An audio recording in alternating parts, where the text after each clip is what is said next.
In other news tonight, Port Wentworth investigators say they are breaking their silence about a death investigation. We now know that death investigation has been ruled a homicide.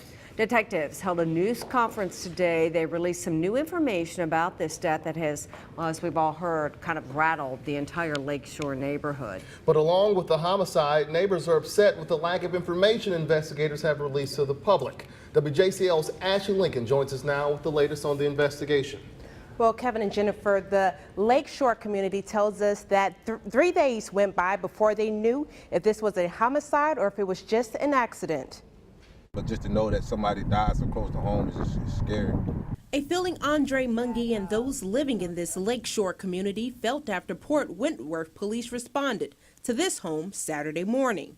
You know, whenever there's a caution tape and a bunch of police, you know it can't be good. The morbid reminder what police are now calling a homicide is still up just 3 days later. Police tell WJCL a 6-year-old found his 33-year-old mother, Lisa Marie Penn, unresponsive in her bedroom during a news conference Tuesday. Autopsy was conducted this morning at the GBI crime lab. The autopsy revealed that this death was a homicide.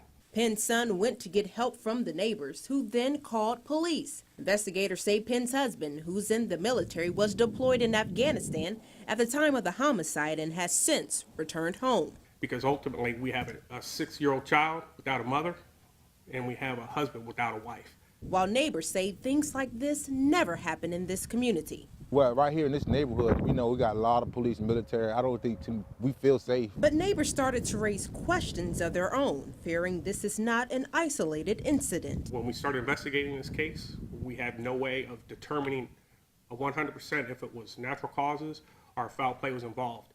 It is too early on in the investigation for me to send out an alarm if I don't know what the alarm is.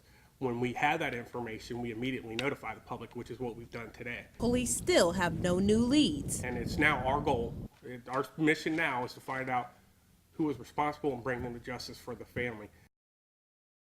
And police are asking anyone with information related to this case to contact Port Wentworth Police Department or Crime Stoppers. And also, Kevin and Jennifer, as an added precaution, police have stepped up patrols in that area. Well, hopefully it'll help. All right, thanks, Ashley.